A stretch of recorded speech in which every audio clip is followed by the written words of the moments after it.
Hi guys, it's Michelle, Deception Bites, and I am coming to you early today with today's Q post.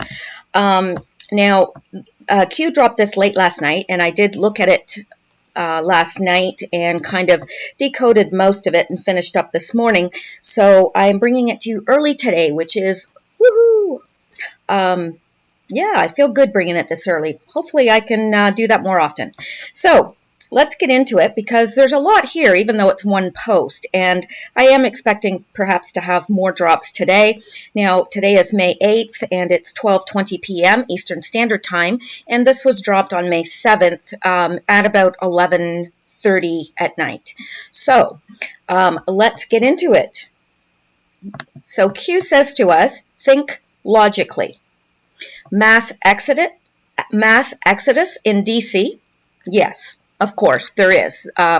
We have noticed that actually for more than the last few months. It's been ongoing. There is a mass exodus in DC. Mass exodus, corporate CEOs? Yes, absolutely. And I meant to grab that before I started recording because somewhere I have the list of all the CEOs that have resigned, stepped down, whatever, or moved to other corporations, what have you, and it is quite extensive. So I don't have that right now, but hopefully maybe for the next video I will. Now, Q is asking us why. Well, I mean, there's been a lot of speculation as to why.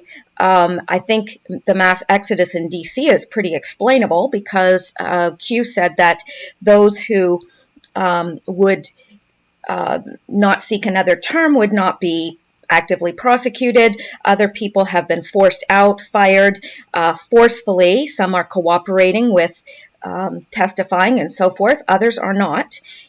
So that is the mass exodus in DC. The swamp is being rooted out and gotten rid of, slowly but surely. It's not happening as fast as some people would like, but I think it's happening as fast as it possibly can. So, who has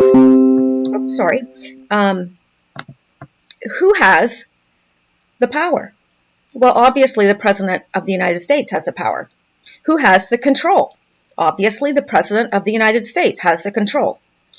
If the President of the United States was not in control, would they be retreating? Of course not.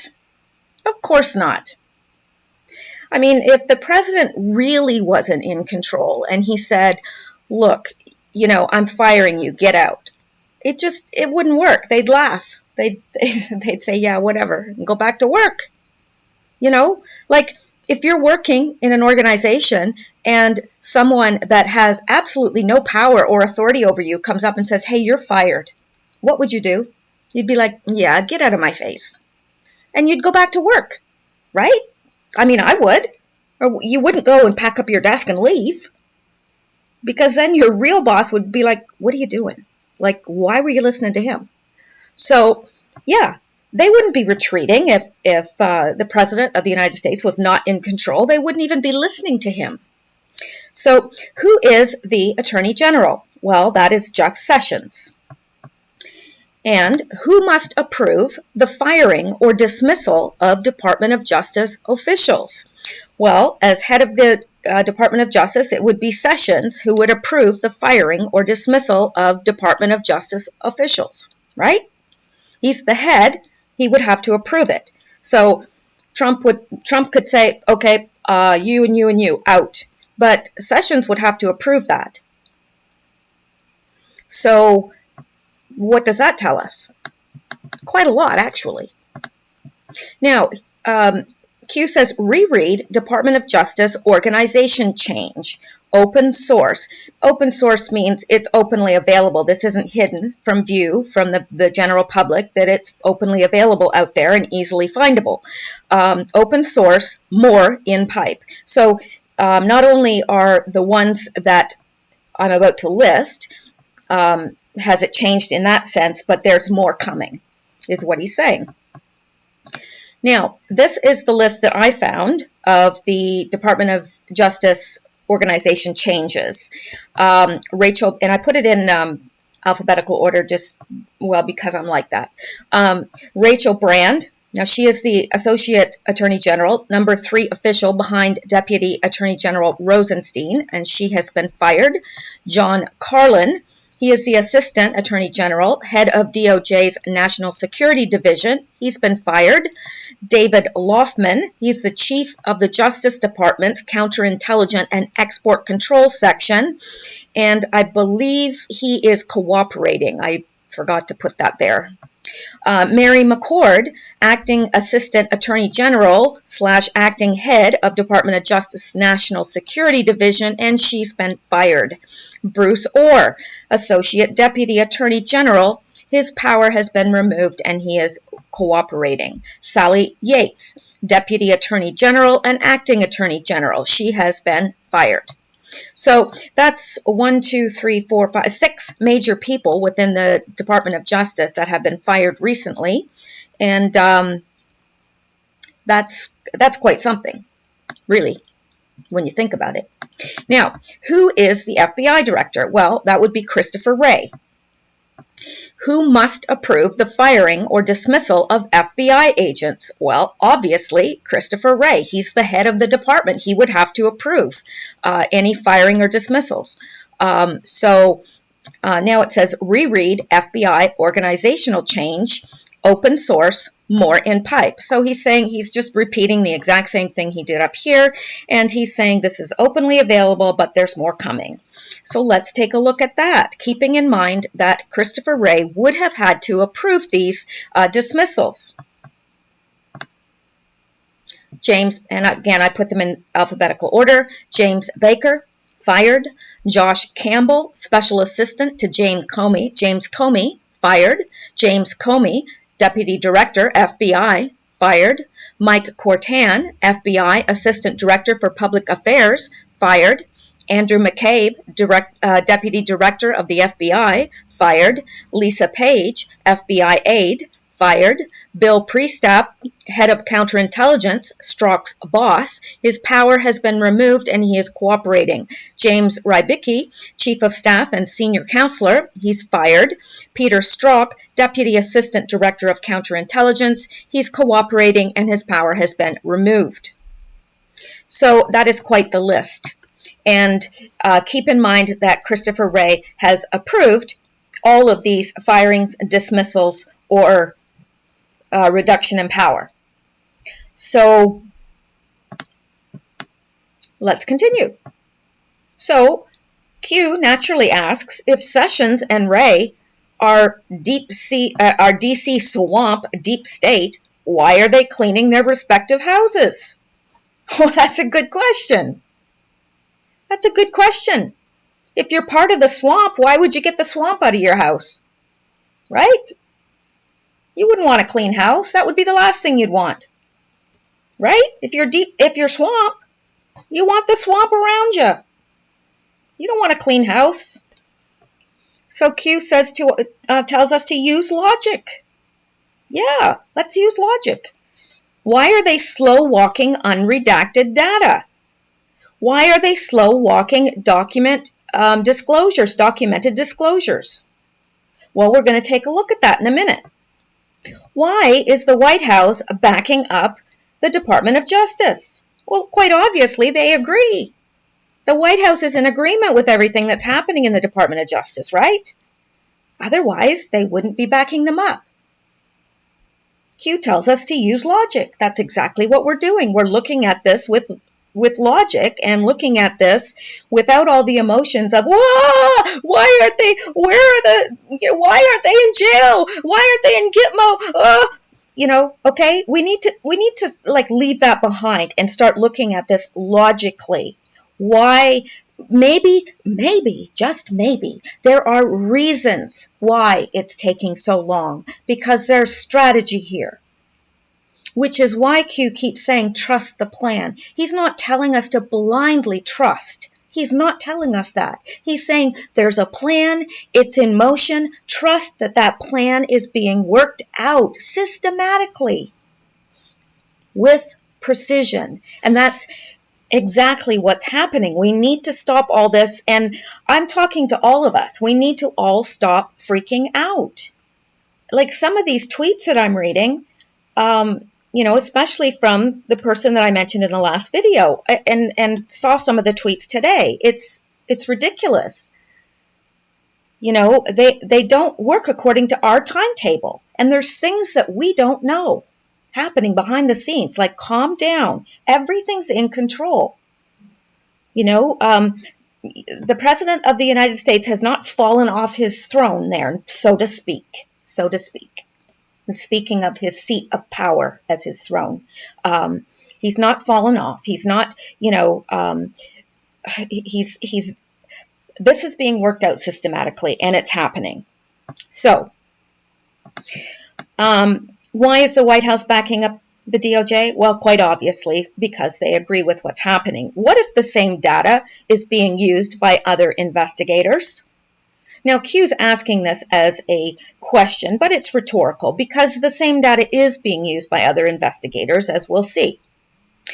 What does it mean if a grand jury is impaneled? Sorry, I just see somebody, and I always have to check here. What happens if a grand jury is impaneled? Now, what does that even mean? Now, I'll have to admit that I had to look this up too. I didn't understand what impaneled actually meant. I don't have a law background, although I think it would be really fun to study law, personally, but I think I've studied enough for one lifetime. Well, not really, but... Okay, Robert Mueller impaneled a grand jury. Here's what it means. Special counsel Mueller believes there is sufficient evidence a crime was committed to warrant a criminal investigation. Thursday news that special counsel Robert Mueller impaneled a grand jury as part of his ongoing investigation jolted Washington and sent pundits to the airwaves, seeking to explain what his latest twist in the Russia story might tell us about President Trump's ultimate fate. There's no doubt that this move is significant. It means Mueller believes there is sufficient evidence a crime was committed to warrant a criminal investigation, but people are leaping to conclusions that the public evidence doesn't yet support. Only a grand jury can issue an indictment, which is the only way that someone can be charged with committing a felony pursuant to the U.S. Constitution. Merely impaneling a grand jury does not mean that Mueller will ultimately seek an indictment, although most grand jury investigations do result in someone being indicted. When a prosecutor does seek an indictment, one is almost always returned by the grand jury. Hence the old saying, a grand jury would indict a ham sandwich if asked. I like that. A grand jury, which consists of 16 to 23 people, is an important tool that allows prosecutors to issue subpoenas that require people to produce documents and other evidence. Now, think about that logically. Why might that be important? Subpoenas can also be used to compel people to testify under oath before the grand jury. Why might that be important? You can expect Mueller and his team to issue many subpoenas in the months ahead. Because grand jury subpoenas are an important prosecutorial tool, typically a grand jury is impaneled at the very beginning of an investigation, not at the end. Indictments are usually sought at the very end of an investigation, after all of the witnesses are questioned and all of the documents are obtained. So despite all of the punditry on cable news, there's no suggestion here that Mueller is closing in on any particular target, such as the president. In all likelihood, he's just getting started. Now, he's already said the president is not the target. So who is? And if there's no indictable offenses, then why is he impaneled a grand jury? And why has he got, the other guy who we're going to mention in just a minute. So if possible, though, that as a starting point, Mueller will eventually seek an indictment of lower-level figure in or around Trump's campaign. Sometimes when prosecutors are facing obstacles in obtaining evidence, they seek an indictment of one individual or a group of individuals prior to completing their investigation, if they believe that those individuals might cooperate with the government and provide evidence. Otherwise, decisions about who to charge are left to the very end of the investigation. So the work that grand juries do is secret, which means that grand jurors, who are ordinary citizens chosen at random and vetted by the federal district court, cannot share what is happening before the grand jury. Federal rules also prevent prosecutors from disclosing what happens before the grand jury, but those same rules permit witnesses to disclose what happened, and people who receive grand jury subpoenas are usually not prohibited from disclosing their contents. That means that we will likely continue to hear media reports about witnesses and documents sought by Mueller and his team, as we did on Thursday. One quirk of grand juries could be significant. When a witness testifies under oath before the grand jury, no one else is permitted to be present other than the prosecutor and the grand jurors. The witness is not even allowed to have a lawyer present, and the normal rules of evidence that limit questioning in a trial do not apply. For that reason, when witnesses receive a grand jury subpoena, their lawyer often asks the prosecutor to agree to permit the witness to be interviewed by the prosecutor and an FBI agent with the lawyer present. The FBI agent's presence would make it a crime to lie during the interview, creating the risk of Trump or one of his associates committing a crime through their words, but the lawyer would be present and could assist the witness. And I don't think we need to worry about Trump or one of his associates committing a crime through their words. I think we have to worry about others. Not that we should worry about them, but you know what I'm saying. So I'm not going to read the rest of this, but let me go back. Why are confusing questions asked as to the outcome regarding Mueller? Because I think they're trying to keep the deep state and the cabal on their feet. Because if you don't know what's coming next, say you're in a fight and you don't know what punch is coming next, you don't know whether to duck, to stay, to, you know what. And I think that's what they're doing, you know, confusing them. Like, that is how a lot of people get, you know, a lot of people in abusive relationships get post-traumatic stress syndrome because they never know what's coming.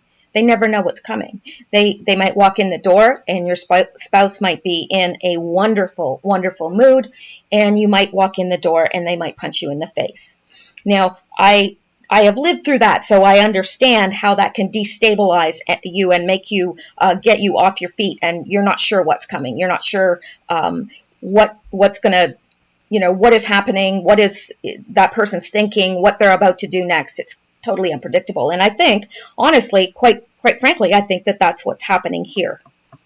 So let's continue.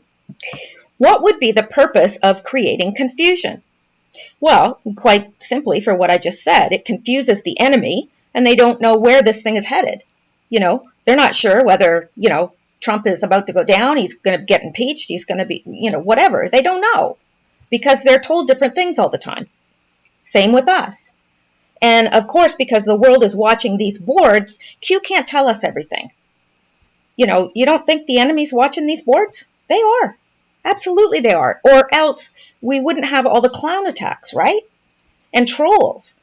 If the world wasn't watching the board, if it wasn't important, would all these trolls be attacking it? Would all the clowns be gathered there trying to disrupt and give disinfo? Of course not. Why waste their time? What was Sessions'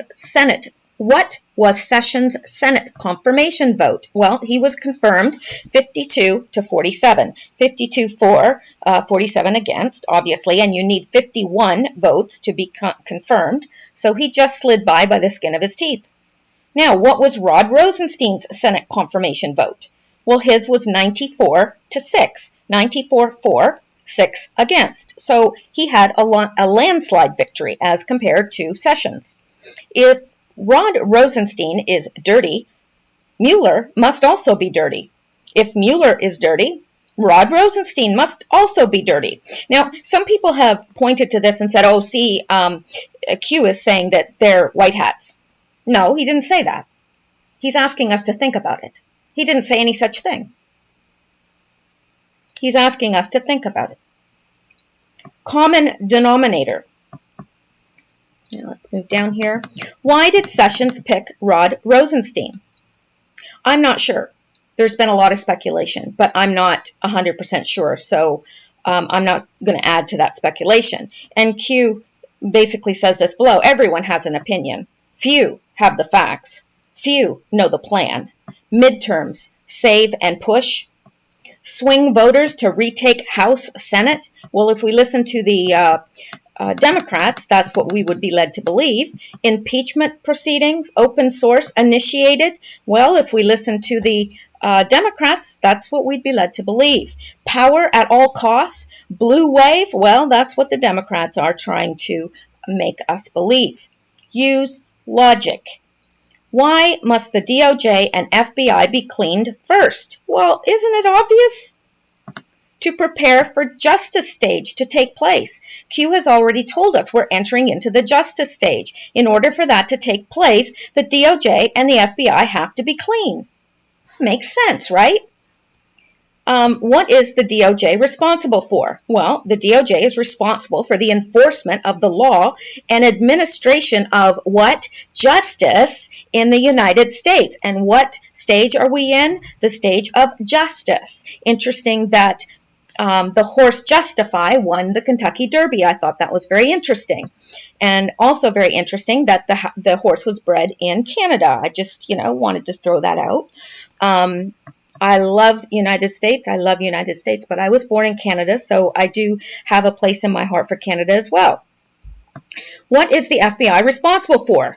The mission of the FBI is to protect and defend the United States against terrorist and foreign intelligence threats, to uphold and enforce the criminal laws of the United States, and to provide leadership and criminal justice services to federal, state, municipal, and international agencies and partners, and to perform these responsibilities in a manner that is responsive to the needs of the public and is faithful to the Constitution of the United States. That is their responsibility. How did Hillary Rodham Clinton get a free pass? Well, it's obvious, because those responsible for bringing her to justice were either complicit in her crimes or compromised as part of the deep state themselves. Perhaps they were, blackmailed. Perhaps they were blackmailed. Perhaps they're part of the deep state themselves. Perhaps they were blackmailed. Perhaps they were complicit in her crimes. But it's obvious why she got a free pass, because the whole thing is dirty and it has to be cleaned out. Use logic. Define single shooter. Now, I am not 100% sure that this is correct, but this is I'm going to throw this out there as my answer, but this again, is my answer, and I'm not claiming that this is the answer. Define single shooter. It's a type of computer game in which the player aims and shoots at targets, and the graphics displayed are seen from the viewpoint of the shooter. Now, whether or not that is where Q is getting to here, I'm not sure, but that is what I would say. Who is Huber? That's the guy that I was trying to remember just a second ago, and I was having brain fade. And the Huber is the Utah U.S. Attorney investigating claims of FBI misconduct. Define Inspector General.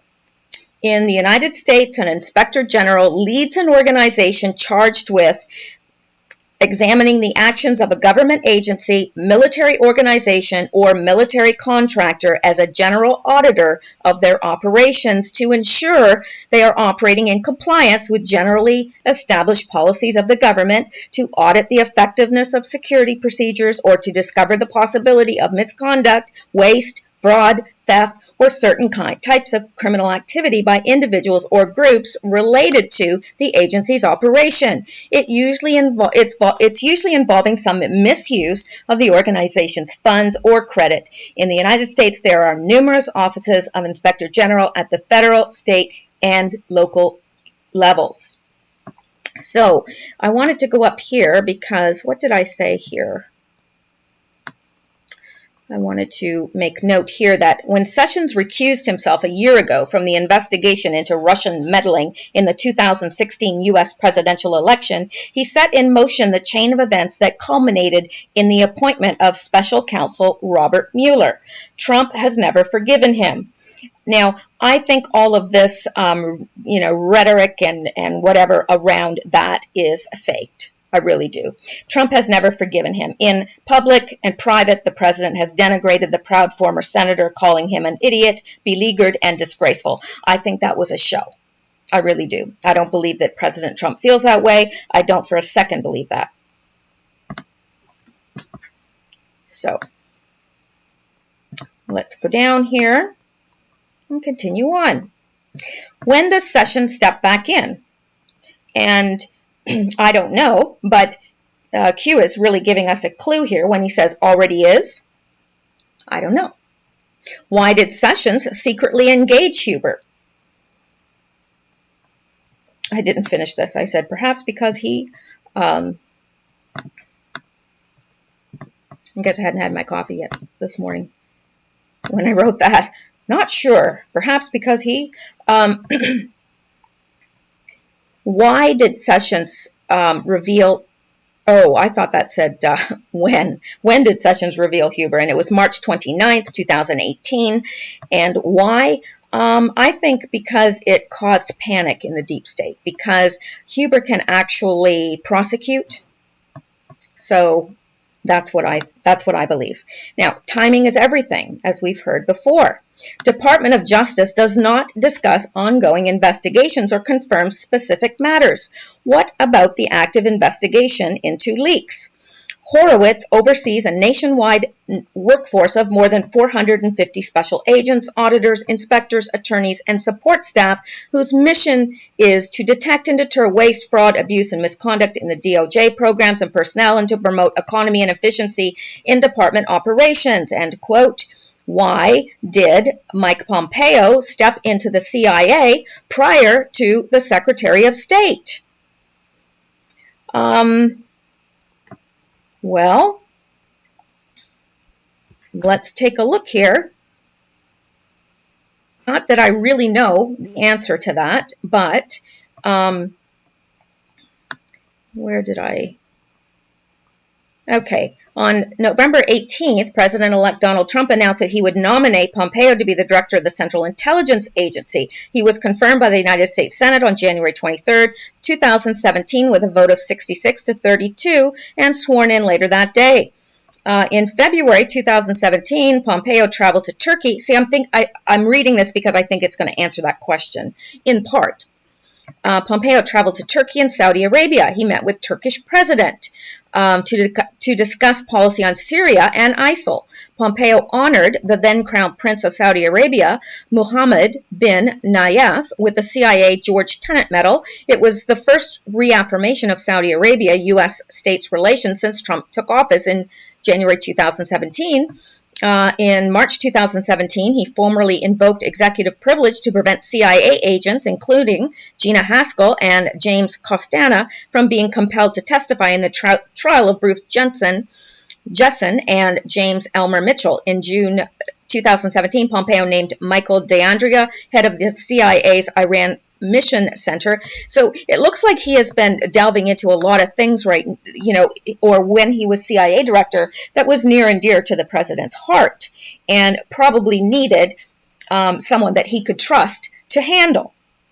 It also, because the CIA director and the State Department are so intertwined, I think that it's interesting that he was the CIA director and then moved to Secretary of State. It gives him a perspective that no one else would have.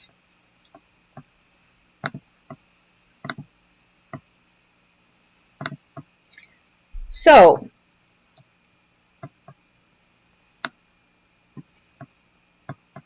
okay, why did he step? Okay, so I think we've answered that in part. They are deeply connected. So those two departments are deeply connected. Think offshore. Yeah, because they're both dealing with U.S. dealings abroad. Military intelligence providing support during this time? Yes, absolutely. That's a rhetorical question, I believe. Why are select EOs aggressively being written and put into law? Well, an EO, as we know, is an executive order, and an executive order is a directive from the president that has much of the same power as a federal law.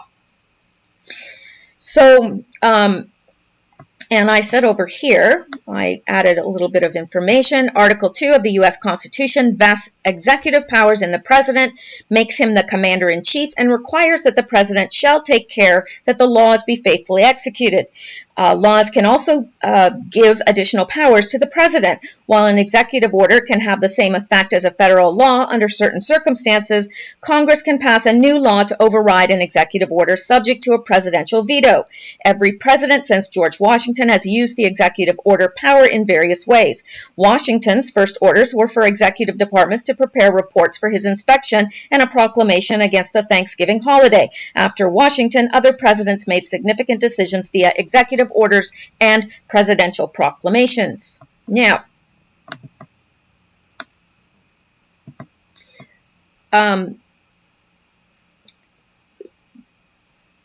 okay, so now Q is asking, state, CIA next? State Department, CIA next? Yeah, he wouldn't be asking that if that weren't the case, right? Because that's how he does. That's how he does us. So think logically. No outside communications. Justice. Q. So just because we're not hearing anything doesn't mean it's not happening. Can you see the support beams in your house? I can't. I can't see them. But obviously they're there or the house would fall, right? That's how I think of this. Now, just to add a little bit of more information, I did grab some Twitter. I just cut them out and pasted them here for your viewing pleasure. This guy, Paul Saran, he says, explains why DOJ isn't releasing the docs that Congress is demanding. They are prosecutors protecting material evidence in the cases they are building, primarily by Horowitz and Huber. So what people need to take into account, and this is by Stealth Jeff, what people need to take into account is that if, and I think it's the case, if Horowitz uncovered real crimes and Huber is doing criminal investigations with a grand jury about to lead to indictments, then what we have here are prosecutors trying to protect material evidence. That makes sense. Dang people, all this drama over nothing. Why isn't everything happening? The drama we're watching between the DOJ and Congress isn't about deep state people trying to keep Congress in the dark to protect plotters. It's about prosecutors not wanting to hand over evidence in the case they are building to congressional oversight to protect from leaks. Hello. So all the whiners, like, call an ambulance. Like, when they are ready and believe disclosing will no longer compromise the cases they are building, Sessions and Horowitz have released some things, but in their mind protecting their criminal cases. Congressional oversight. Nothing has leaked from Sessions, Horowitz, Huber in a year. So let's look at something else. This is by a Bill Mitchell. I believe that Mueller is a black hat that has been a stealth white hat because he has been promised when Sessions and Trump take down deep state, they'll go easy on him. They are holding his past hostage. That is something that I myself have thought in past, and I think that it's possible. We don't know how probable it is, but it's absolutely possible. Now, this is Greg Rubini. Is Mueller a black hat or a white hat? Neither of them. The best word to describe Mueller is prostitute. Mueller is a lawyer. He is loyal to nobody. He works for whoever pays him the most money. Mueller has a personal wealth of $18 million. Now, again, I did not say this. I grabbed this from someone's YouTube page. I don't know whether I agree or disagree, but it's interesting to consider. And here's Jeff Sessions, Stealth Jeff. Mueller white hat theory. He's stalling until the IG report drops and then he'll clear Flynn.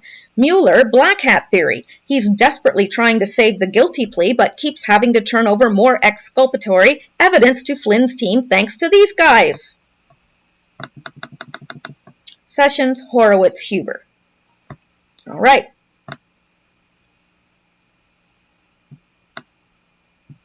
Now, this is Bill Mitchell. I'm sure Trump and Sessions had a long talk with Mueller about Uranium One the day before he was selected. The reason why he is actually a stealth white hat in all of this. Now, that makes sense to me. But just because it makes sense doesn't mean it's so. But that would be where I would tend to lie. That would be where my thoughts would tend to lie, right there. Stealth Jeff. As criminal investigations into this are still underway, led by DOJ Inspector General Michael Horowitz with assistance from John Huber, Deputy Attorney General Stephen Boyd sent Nunes this letter today detailing why he can't have any such documentation right now. Let me see. After careful evaluation and following consultations with the Office of the Director of National Intelligence, the Federal Bureau of Investigation, and the White House, the department has determined that consistent with applicable law and long-standing executive branch policy, it is not in a position to provide information responsive to your request regarding a specific individual. Disclosure of responsive information to such requests can risk several consequences, including potential loss of human lives, damage to relationships with valued international partners, compromise of ongoing criminal investigations, and interference with intelligence activities. The department and its intelligence community partners would welcome the opportunity to discuss whether there are other ways to accommodate the House Permanent Select Committee on Intelligence Oversight inquiry. So, interesting. And that's all I have for today. That brings us up to date with the Q posts. Q has not posted anything further that I know of, unless he has posted while I've been speaking. And if he has posted while I've been speaking, I will bring that to you later today. So I hope you guys have a wonderful day. It's a wonderful, warm, sunny day here, and I hope that you are experiencing the same sort of weather where you are. And have a good day. Stay safe.